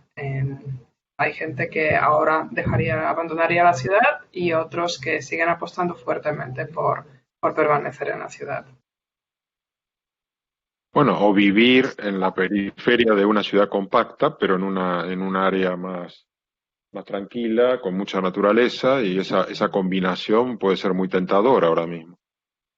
Bueno, eso ya existe, ¿no? Todos los barrios cerrados, Claro. Suburbios, etcétera, que no hacen muy bien ni a la sociedad, ni a la ciudad, ni a la... Y además que estamos pensando solo en una variable producción, o sea, cómo se hace la reproducción, cómo se cuida en un sitio donde estás aislado, bueno, que ya está súper estudiado, ¿no? Y que ya también en la época de Ten Jacobs había mucha crítica, ¿no? O sea, al suburbio, a la huida al suburbio, que cuanto más rico es, más naturaleza te vas, pero evidentemente necesitas 2 coches como mínimo, si son 2 adultos, después cada 3 cuando los hijos vayan creciendo, luego cómo se va a la escuela, o sea, creo que sí, tenemos que poner todas las variables en la ecuación. Eso también nos lo enseña Jean Jacobs. Jean Jacobs dice que los urbanistas solían tomar decisiones en ese entonces solo con una ecuación de 2 variables, y dice, eso es un grave error porque hay que poner muchas variables en la ecuación para resolverla, ¿no? Entonces, pensar solo desde el trabajo productivo, ¿cómo se compra? Ir a comprar el pan, hay que agarrar el coche. O vamos a comprar todos en Amazon y vamos a destruir todos los servicios locales y todo el comercio local. Eso sí sería lo que preguntó Magdalena antes, la utopía para unos pocos. Bueno, daría para mucho debate. Yo creo que el comercio local también va a cambiar, va a incorporar e-commerce para poder entregar en la proximidad rápidamente. De hecho, eso se está planteando ya.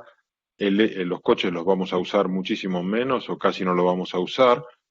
Entonces ahí se abre otro mundo, distinto al que sucedió en el siglo pasado, que sí, entiendo que cuando Jane Jacobs escribe su libro era el proceso, era irte a medida que ascendías socialmente, te vas a una casa con jardín, basada en el coche, que es el medio fundamental de todo en aquel momento, pero eso yo creo que ahora puede ser distinto.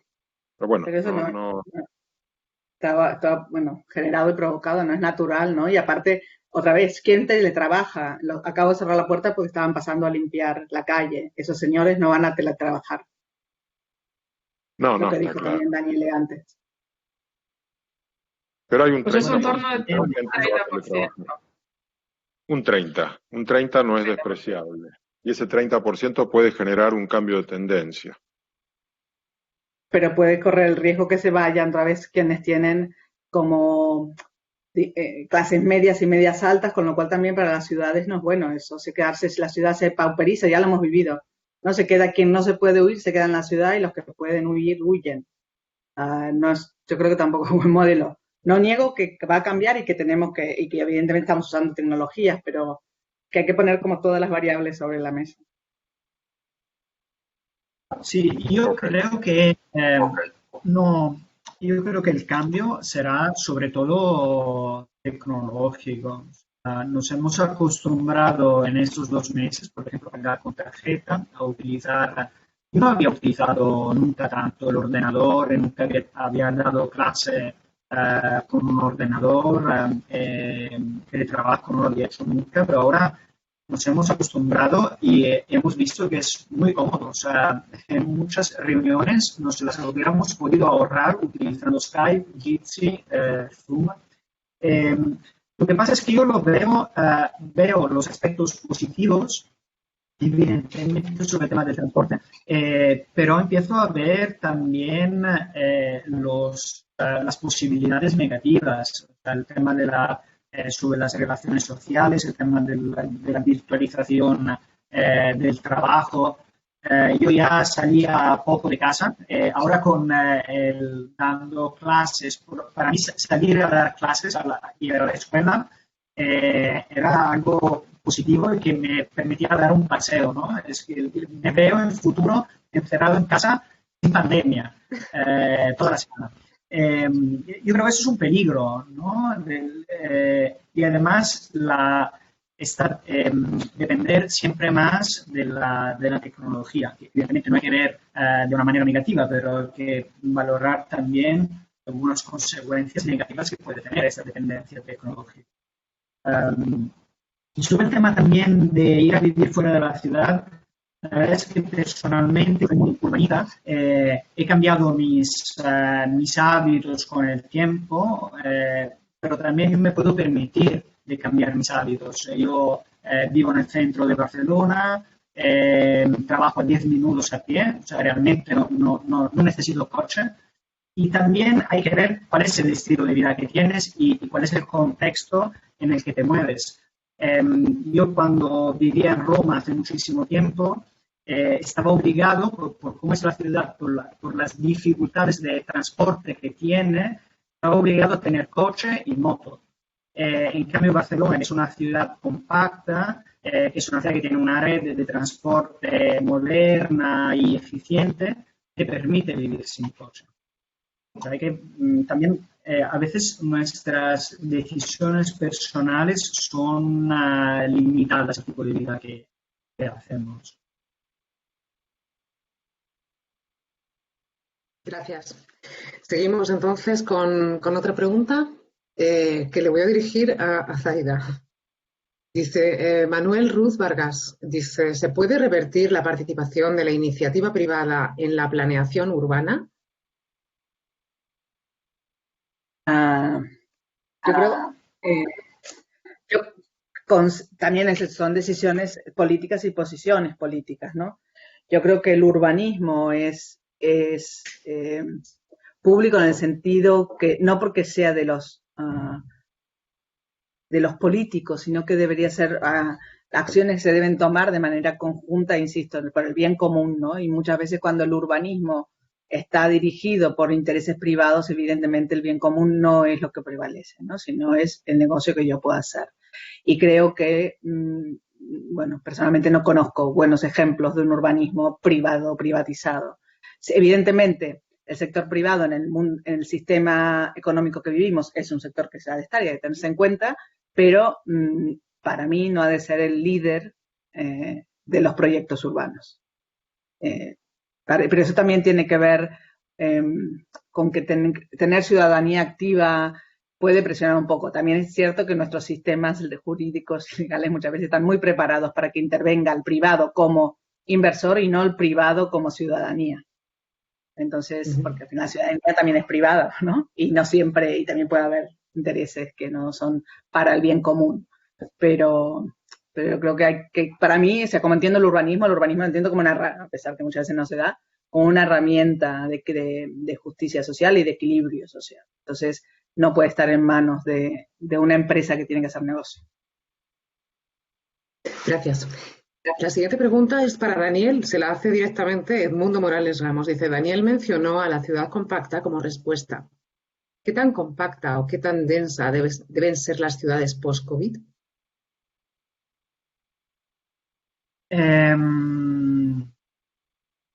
Yo la verdad es que personalmente no creo que la ciudad va a cambiar como consecuencia de la experiencia de la pandemia. Yo creo, perdonad, mi gato está obsesionado con las pantallas, así que cada vez que estoy delante pasa adelante.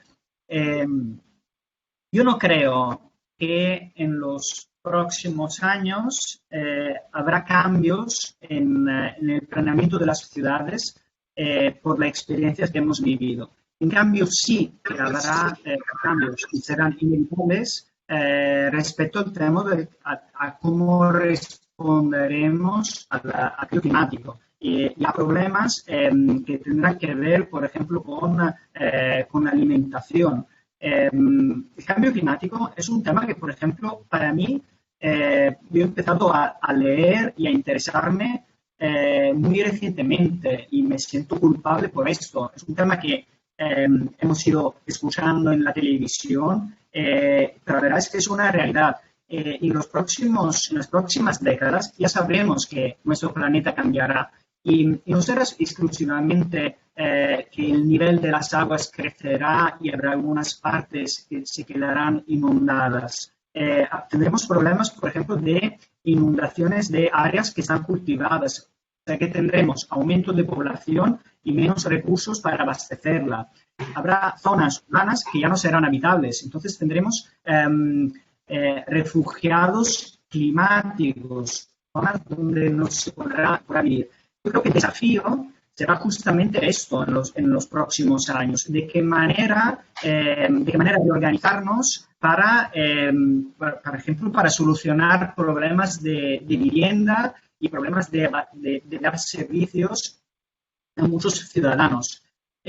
Esto tiene que ver con el COVID. Yo no creo que en realidad la ciudad compacta sí que es la respuesta a muchos problemas que tenemos, como el tema de la vivienda, por ejemplo, el tema de los servicios. La ciudad compacta es evidentemente muchísimo más ecológica que la ciudad dispersa, que el modelo de vivienda unifamiliar a la que te desplazas con el coche y que, como explicabais antes, que crea una dependencia del transporte privado.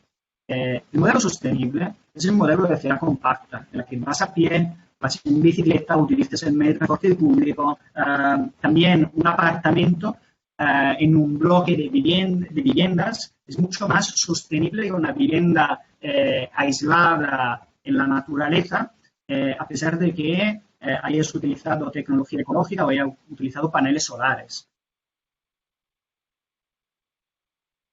Gracias. La siguiente pregunta se la voy a plantear a Magda porque también la mencionan. Es de Fernando Zambrano, Magda. Dice, pensar en las ciudades dispersas no es contradictorio a los conceptos de sostenibilidad. Eso quizás se refleja en lo que Magda mencionaba sobre una nueva concepción de sostenibilidad urbana.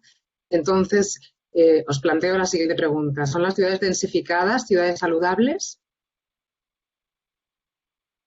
Yo creo que podemos ir con la respuesta en línea de lo que ha dicho Daniela, es decir, la ciudad compacta, que es la ciudad densa, no es el problema, es la solución de muchos problemas.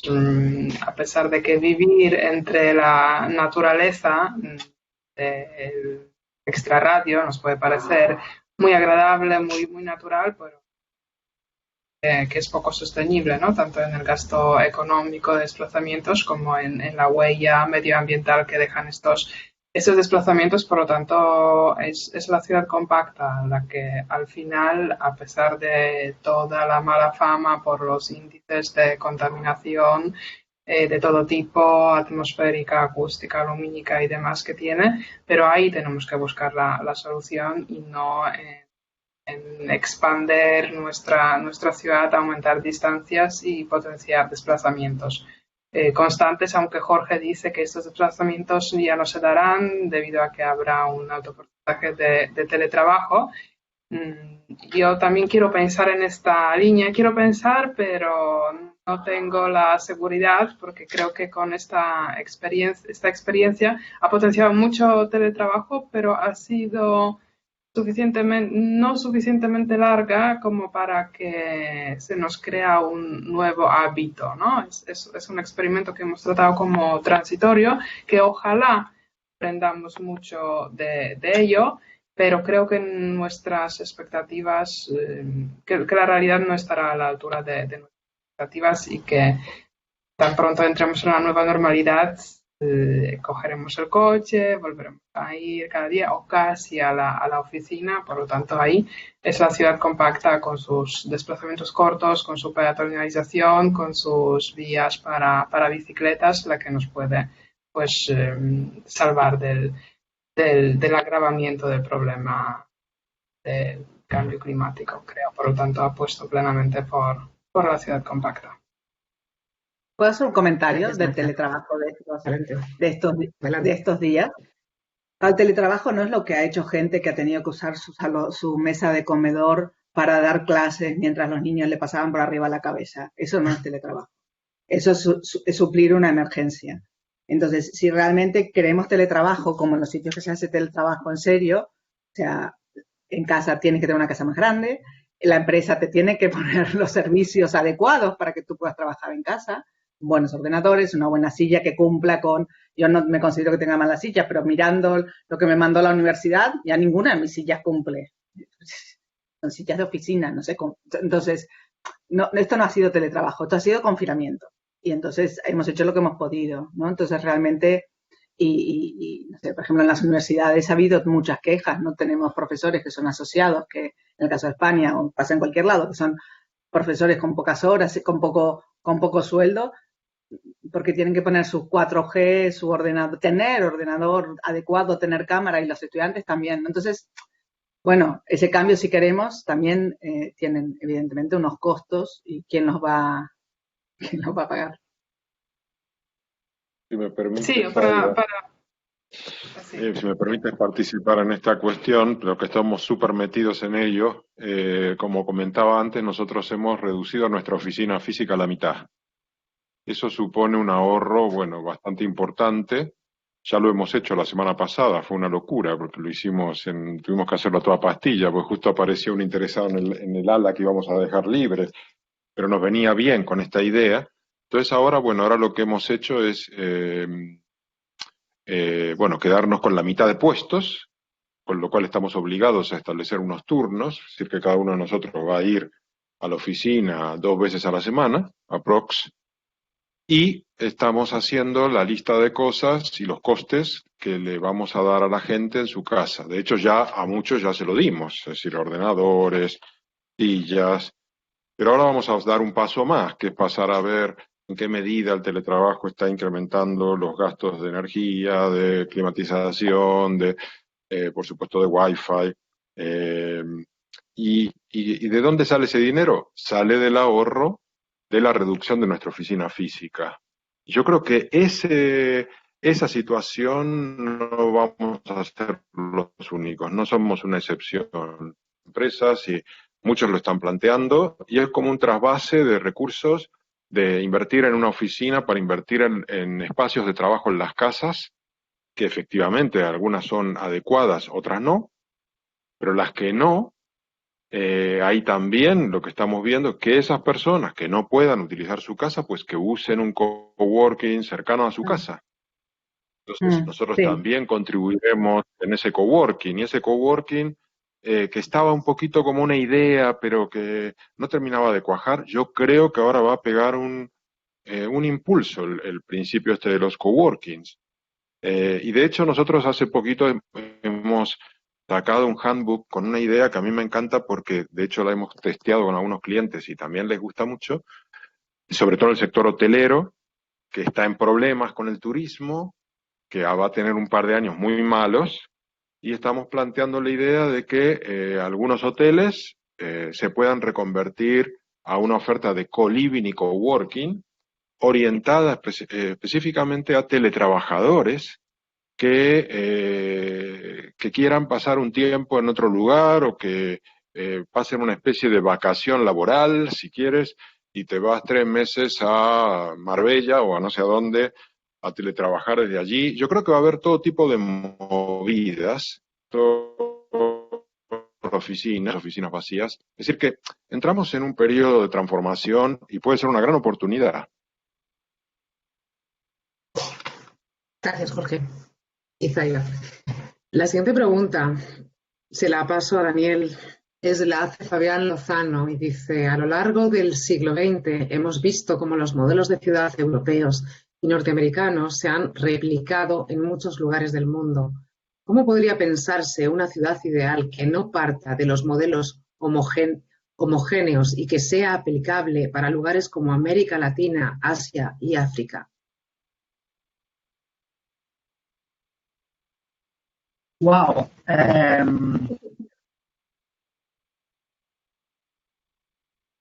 Tengo que reconocer que yo también asocio la idea de ciudad ideal a la de la ciudad utópica.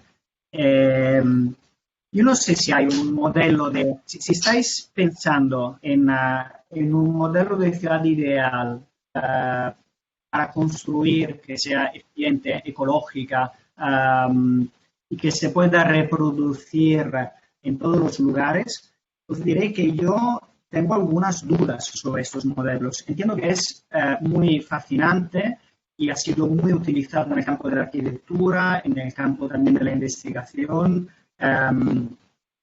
pero yo sigo considerando que lo que decía antes, que tenemos que mirar a la ciudad real.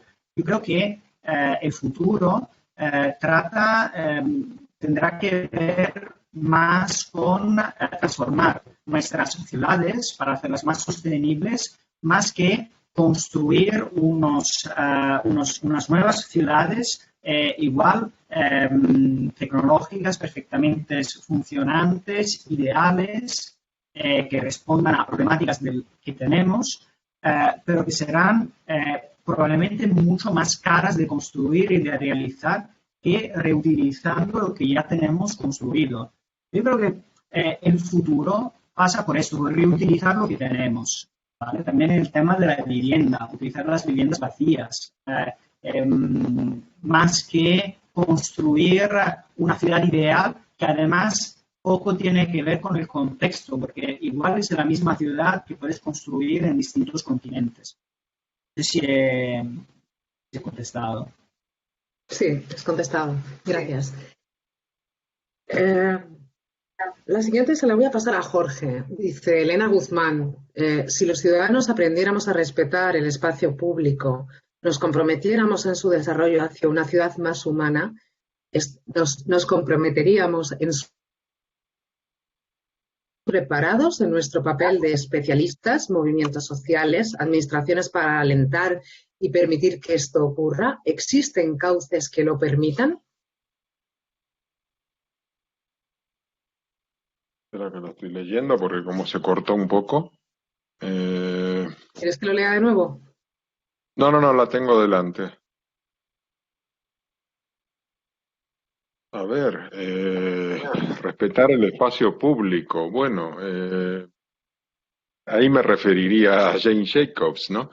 Ella, su manera de lograr que respetemos el espacio público lo basa en construir una sociedad muy cohesionada, en la cual tú te integres en tu vecindario y tengas confianza en esos miembros clave de la calle, que es el carnicero de la esquina, el no sé quién, que al final todos los días te saludan y se arma como una ligazón que te da seguridad. Y ella es el primer capítulo de su libro sobre el tema de las aceras y la seguridad. Y yo creo que por ahí puede ir. Lo que pasa es que me resulta un poco utópica el planteamiento, porque creo que al final cuando la gente asciende socialmente, tiende a privatizar su vida y tiende a hacerse más reticente a compartirla con un vecindario, con el carnicero de la esquina, y dejar a los niños en la calle. Entonces a mí me encanta la idea, pero me resulta difícil de imaginar. Si eso pasase, yo creo que todo el mundo estaría encantado. No sé por qué dice aquí que estaríamos preparados como especialistas para permitir que esto ocurra. Por supuesto, no lo vamos a impedir. Ahora, que se pueda lograr, me gusta como ideal. No sé, transmito esta pregunta a los demás ponentes, que seguro que tienen otras ideas.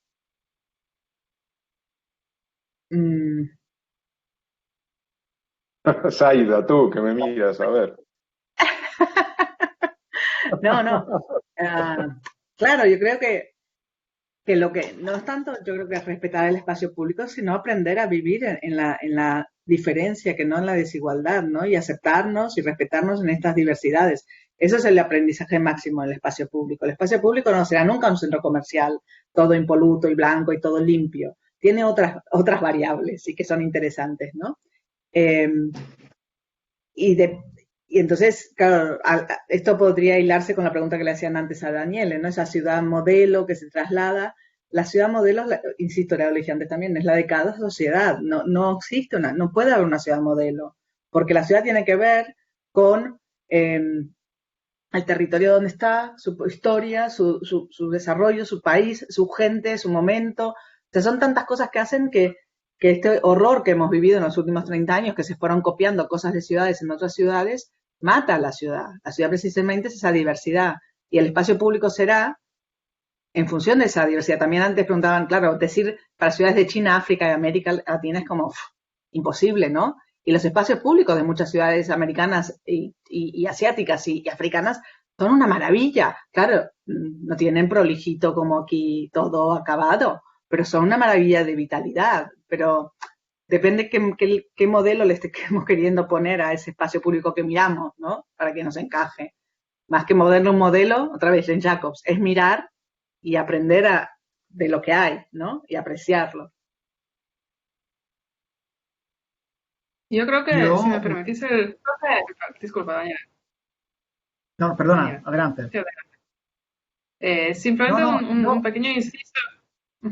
Creo que lo que decía Jorge, que es un ideal de Jane Jacobs, de que nos vigilen los vecinos o los pequeños comerciantes, o que haya una compleja red social de vigilancia en el barrio, no es tan utópico. De hecho, históricamente pues hay muchos ejemplos y no hace falta tampoco remitirse muy atrás en el tiempo. Yo creo que si vemos ciertos barrios que tienen un tejido social mucho más cohesionado, que tienen una trama urbana de proximidad, pequeñas calles, muchas plazas, que tienen una estructura social donde hay familias con muchos niños pequeños y que estos niños salen. Y entonces se crean esas redes.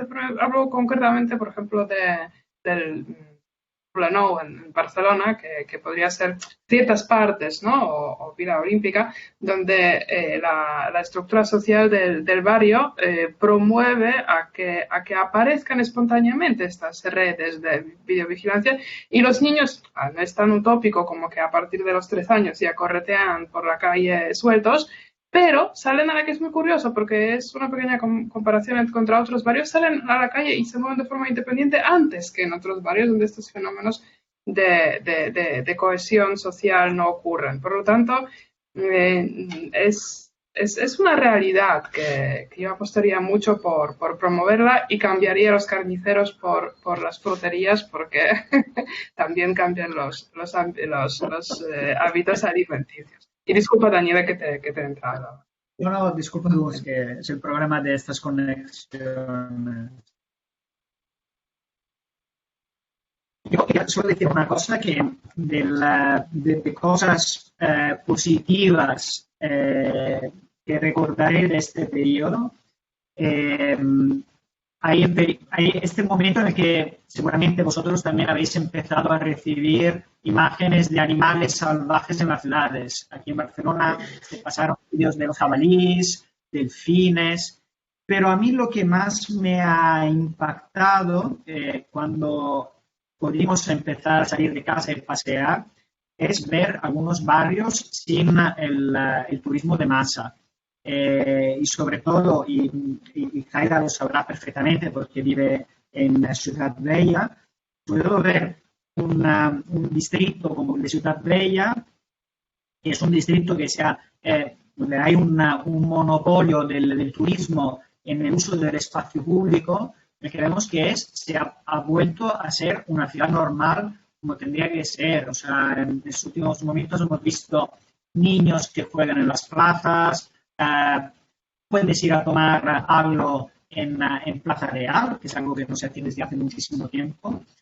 Lo único que queda, claro, es el problema de los comercios, que justamente, como haría notar la Jane Jacobs, ya no son comercios de un vecindario normal. O sea, el barrio gótico de Barcelona es un barrio que ya el tejido comercial es un tejido exclusivamente dirigido al turismo de masa.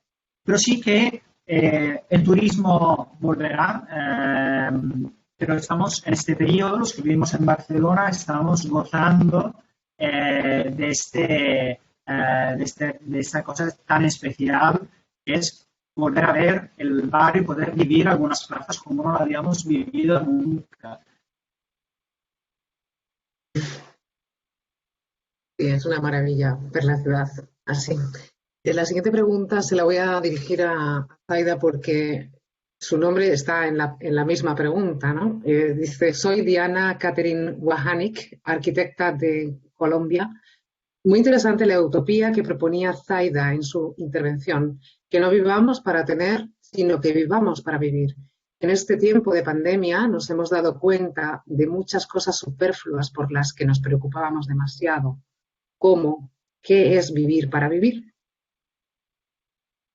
Difícil, ¿no? Pero bueno, es lo que también decía antes, y lo que también ha comentado ahora Daniele, ¿no? Es como la ciudad que recupera para su ciudadanía, ¿no? No sé si es necesario que nuestras producciones tengamos que producir tanto, no sé si no hay otra manera de vivir. Yo creo que sí, ¿no? Donde demos valor eso a los cuidados, que es algo que en general como sociedad hemos despreciado, y así hemos hecho las ciudades, así organizamos nuestros tiempos, ¿no? Parece que tener hijos y cuidarnos a nosotros mismos, cuidar a nuestros mayores, todo lo que ha hecho boom estos días, tiene que ver con ese vivir en donde se pone en primer plano el ganar dinero, ¿no? Y para unos muy pocos, ¿no? Entonces, si fuéramos capaces de pensar ciudades y sociedades y valores poniendo la vida en el centro, por ahí nuestras ciudades serían diferentes. Y no quiere decir que no seamos ermitaños y no viajemos y no conozcamos, pero viajemos con calma, tengamos tiempo para las cosas. No sé, creo que es otra distribución que tendrá que ver con que no haya unos pocos que tengan tanto y unos muchos que tengan tan poco, pero poner la vida en el centro es fundamental, porque una lección de la pandemia es que sin cuidado ha podido parar todo. O hemos podido ir a trabajar desde casa, o los que no trabajaron desde casa, hubo ERTEs y se paró, pero la vida siguió. ¿Por qué siguió la vida? Porque las personas que cuidan no pararon. No pararon los hospitales, no pararon los que limpian la calle, no pararon los que nos venden la comida, no pararon las mamás y algunos papás cuidando hijos. Entonces, yo creo que eso no tengo la solución exacta, pero creo que es una reflexión profunda como sociedad que tenemos que hacer. Gracias. La siguiente pregunta, no sé si nos queda mucho tiempo, me tenéis que ir diciendo hasta qué hora seguimos. Haz una más, ¿Perdona, Eva, Jorge? porque... No, una que más, creo vale, que te la voy a dirigir. ¿Una? Vale. Te la voy a dirigir a ti, Jorge, porque primero porque quien la plantea es amigo tuyo y segundo porque habla de movilidad, ¿vale? Y dice, es de Jorge Bonifaci. Dice, si restringimos el uso del automóvil, ¿no estaríamos mejorando el problema ambiental e impulsando un cambio forzoso en la refuncionalización de las ciudades? Sí, totalmente de acuerdo, y fíjate que hasta Jane Jacobs hace 50 años ya lo empezó a decir, en pleno boom del coche. Yo creo que sí, tenemos que hacer un esfuerzo por renunciar a nuestros coches. Va a ser muy duro, pero yo lo tengo aquí aparcado, pero digamos, últimamente en estos 3 meses lo usé 2 veces. Yo creo que tenemos que limitarlos a tope en las ciudades. Eso es uno de los temas. Creo que la línea de acción debería ser esto que llaman el Green New Deal, que implica cambios en todos los órdenes, en movilidad, en ahorro energético, en autogeneración. Hay que hacer muchísimo en esos frentes y se puede generar mucho empleo. Y uno de los puntos es el cambio de movilidad. Es decir, transporte público, por supuesto, y micromovilidad, pero el coche privado debería ser muy limitado en las ciudades, sin duda. Y otro tema que me gustaría decir, que antes hablabais del turismo, creo que el turismo debe ser revisado, pero de cabo a rabo, casi como habría que hacer una confesión pública y decir, nos equivocamos. No era correcto esto que estábamos haciendo. El problema que tenemos en España es que vivimos de eso. Entonces, hacer esa confesión y renunciar a eso, que es la principal ingreso económico, es durísimo. Pero habrá que pensar, porque no es sostenible.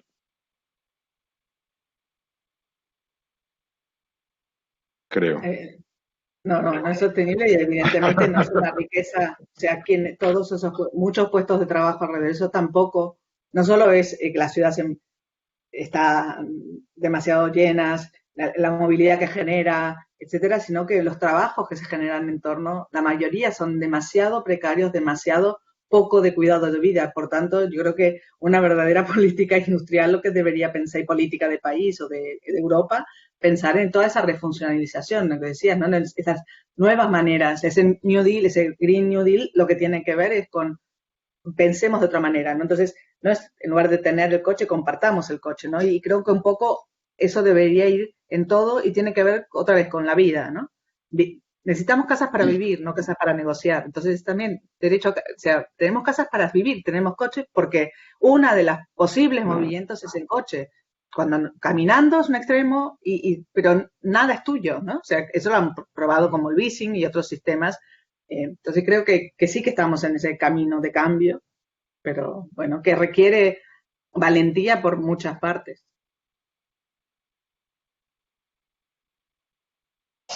Estamos en un periodo de cambio, pero si os fijáis, acaban de proponer o aprobar la subvención de compra de coches, ¿no? O sea, seguimos y seguramente Barcelona ahora en la ciudad post-COVID intentará reactivar el turismo haciendo promoción de la ciudad en el extranjero.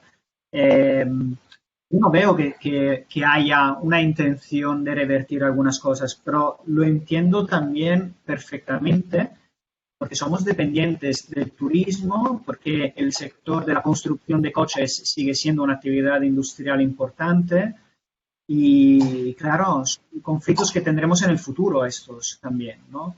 Pero sí, claro, se tendría que reducir el transporte privado, evidentemente, y buscar otras soluciones. Gracias. Pues Magda, te cedo la palabra para que cierres. Sí, muchas gracias, Eva. Sí, antes de clausurar el evento, quiero extraer aquí algunas respuestas de la encuesta para también dejar reflejar lo que opina el público. Cuando preguntamos cómo garantizar la ciudad saludable, vía 76%, ha contestado con el modelo de proximidad, ciudad de 15 minutos y espacios verdes. Más predilecta de promover la ciudad saludable, y también hay un 17% que contesta extralimitando el uso del coche y ofreciendo alternativas de movilidad. Un poco en línea de lo que estaba comentando Jorge ahora. Ya os comenté que la preferencia es clara a favor de la ciudad compacta frente a la periferia. Tenemos 75% de las personas que prefieren la ciudad compacta. Y cuando preguntamos sobre cuál es, en tu opinión, el rol del espacio público, cosa que estabais comentando todos antes, la respuesta ha sido lugar de socialización, ocio y cultura. Y en segundo lugar, espacio de democratización. Con esto y agradeciendo a Aida, a Daniele, a Pablo, que ya se tuvo que marchar, a Jorge y a Eva,